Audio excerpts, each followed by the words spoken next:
Thanks, Christine. Thanks, Aki. The Chronicles of Narnia by C.S. Lewis are stories of a magical land called Narnia, where animals could talk and chivalrous virtues were still intact. Narnia was always entered by magic, by stepping into a wardrobe or into a painting, or in my case, by reading about it in those magical books. I got to know the children, Peter, Susan, Edmund, and Lucy, as they entered the wardrobe for the first time and found themselves in the middle of a wintry wood in Narnia. In that first adventure, they discovered that Narnia is under the spell of a white witch who makes it always winter there, always winter, and never Christmas. The gentle talking beasts of Narnia are in despair, but still there is hope. One of them, a beaver, takes the children into his confidence and whispers to him that in that same wood, they say Aslan is on the move. And now a very curious thing happened, Lewis writes. None of the children knew who Aslan was any more than you do. But the moment the beaver had spoken those words, everyone felt quite different. Perhaps it has sometimes happened to you in a dream that someone says something which you don't understand, but in the dream, it feels as if it had some enormous meaning, either a terrifying one, which turns the dream into a nightmare, or else a lovely meaning, too lovely to put into words, which makes the dream so beautiful that you remember it all your life. And you're always wishing you could get into that dream again. It was like that now. At the name of Aslan, each one of the children felt something jump in their inside. Edmund felt a sensation of mysterious horror. Peter felt suddenly brave and adventurous. Susan felt as if some delicious smell or some delightful strain of music had just floated by her.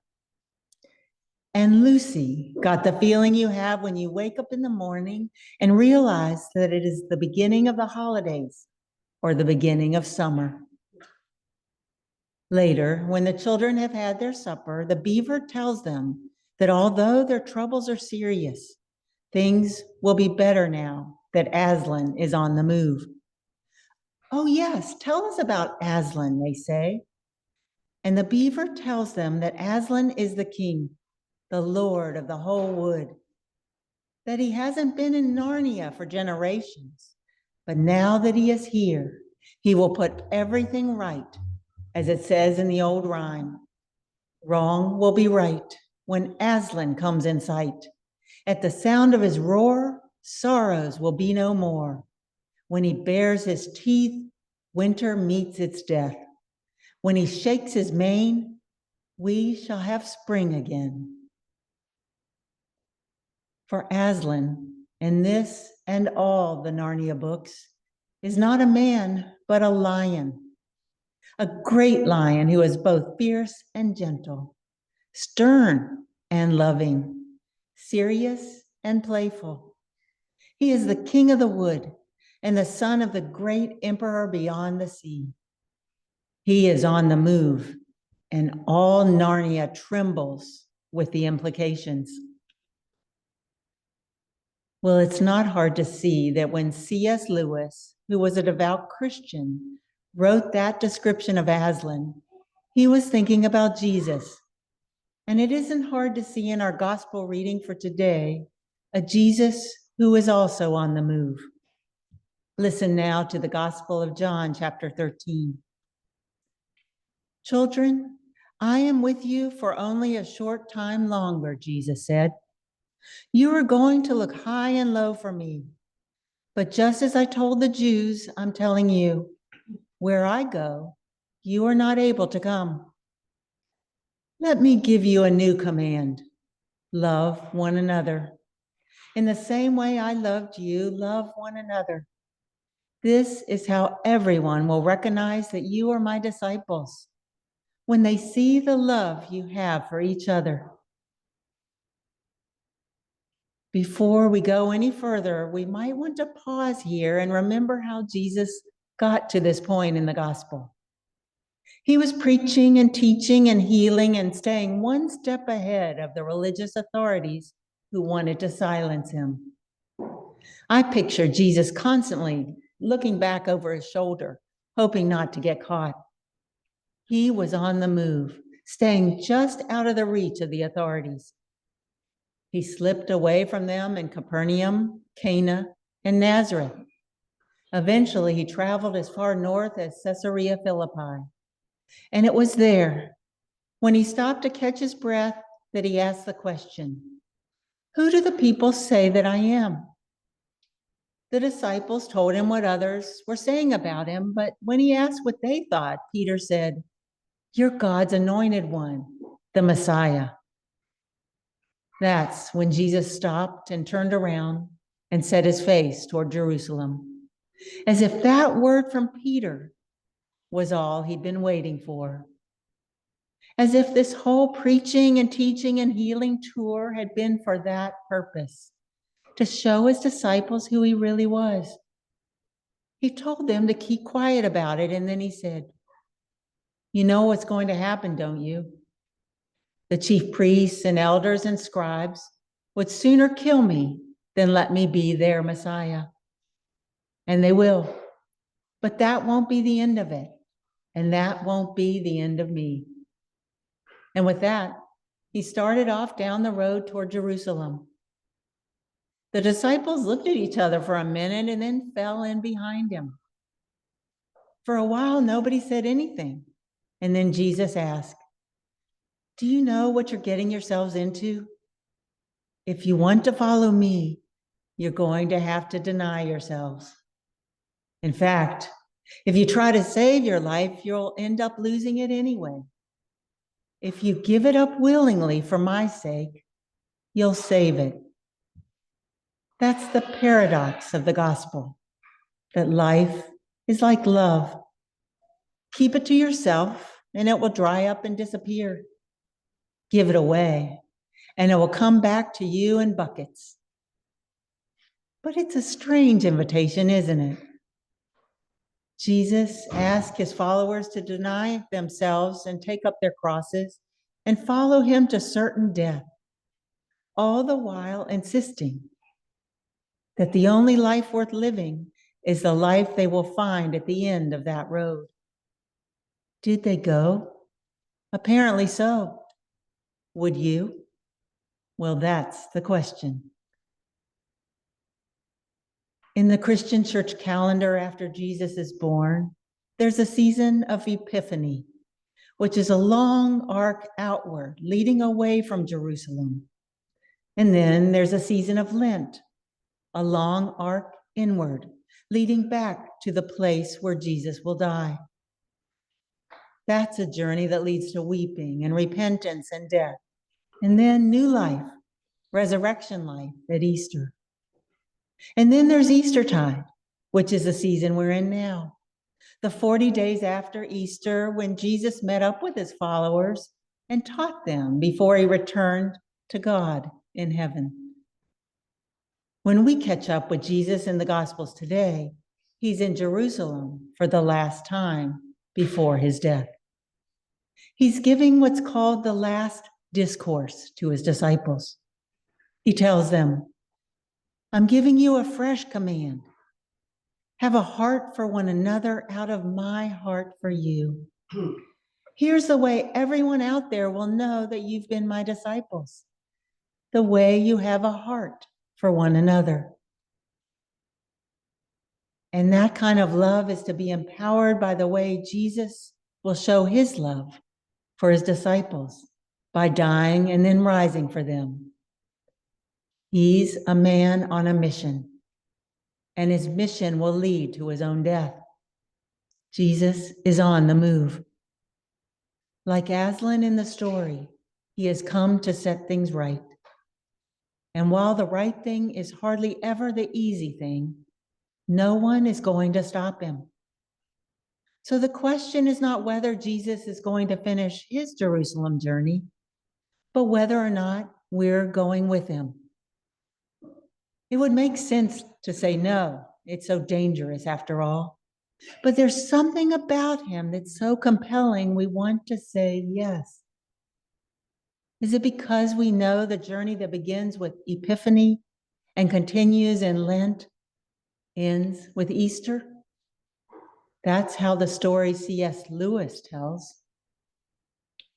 Aslan is on the move, all right, but his journey, like that of Jesus, leads to his own death. It isn't easy to set things right. There's always a price to pay. In this case, Aslan offers his own life in exchange for the life of one of the children, Edmund, who has betrayed his brothers and sisters to the White Witch. The witch is glad to have Aslan in exchange. Along with a crowd of her evil cronies, she binds him, shaves off his mane, heaves him onto an ancient stone table, and stabs him through the heart. All through the night, the two girls who have followed him, Susan and Lucy, weep over his dead body, and they wonder how such a thing could have happened to him. But in the morning, just as the sun is peeping up over the horizon, there is a loud crack, and the stone table breaks in two. And when they whirl around, they see Aslan golden in the sunrise, shaking his mane and very much alive. When they ask what it all means, Aslan says that though the White Witch knew the deep magic, there is a deeper magic still. And although Aslan doesn't say it, we know it to be true, that the deep magic of Lent is followed by the still deeper magic of Easter. Maybe that's why we can walk with Jesus toward Jerusalem and through the suffering of Calvary, because he has broken the spell of death, and we no longer have any reason to be afraid of it. We can say with the psalmist, "The Lord is my light and my salvation. Whom shall I fear? The Lord is the defense of my life. Of whom shall I be afraid?" Even death is not the end for those who walk with Jesus. The news often tells ugly facts about those who walk with Jesus, about the church. And we're genuinely hurt, sometimes ashamed of the words and actions that come from the church that we want to love. But we must always remember that there are millions of real Christians out there, like Pastor Igor Belaris in Ukraine, those who are committed to bringing God's kingdom on earth day by day, those who have a heart for others, empowered by God's heart for us, those who are seeking to bring justice and ease suffering and repair the world, those who know that Jesus is on the move and we are moving with him, and nothing is going to stop us.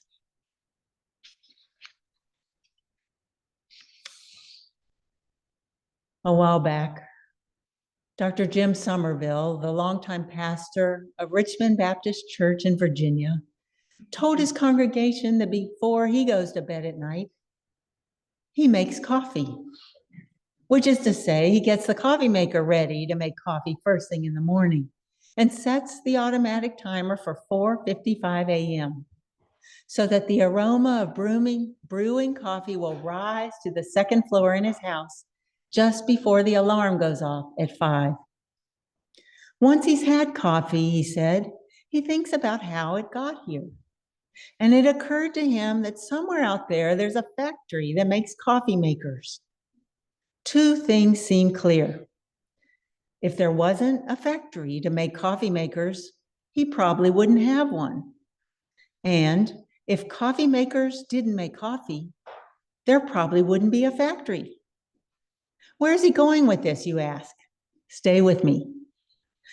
Dr. Somerville said he once heard someone refer to the church as a disciple-making factory.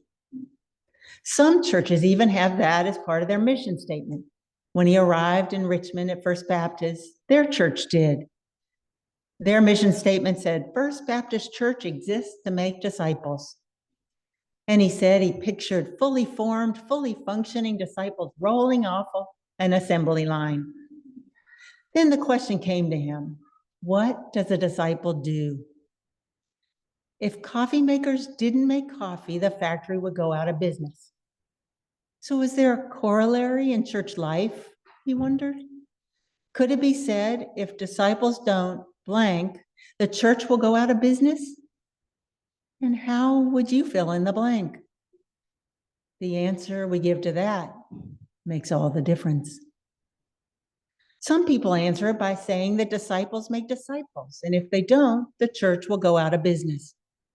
That seems logical, until he applied the same logic to coffee makers. Coffee makers aren't supposed to make other coffee makers. They're supposed to make coffee. If they do it and do it well, people will continue to buy coffee makers and the factory will stay in business. So what are disciples supposed to make, if not more disciples? Here's one answer. Empowered by God, disciples are supposed to make springtime come again. Make Christ's promise of new life an ever-increasing reality in our world. Jesus sends his disciples out to preach the good news of the coming kingdom and to give people a glimpse of what the world will look like when God at last has God's way. Heal the sick, cleanse lepers, raise the dead, cast out demons, Jesus says, and off they go to do it. And in his last talk with them, he adds, have a heart for one another out of my heart for you. That is kingdom coffee. And I believe if we made more of that, the worldwide church would have more happening than it could handle. That's what Jesus did after all, and everywhere he went, he drew crowds so large he could hardly move. But along the way, he was teaching his disciples to do the same as he did. Heal the sick and cast out demons, forgive other people and love them, and do it as a sign of God's coming kingdom. Is it too much to think that we, in our own way, could do the same? If we put more energy into making kingdom coffee, into that mutually lived out heart love of Christians for each other and for everyone, God's kingdom would come and God's will would be done on earth as it is in heaven. Amen.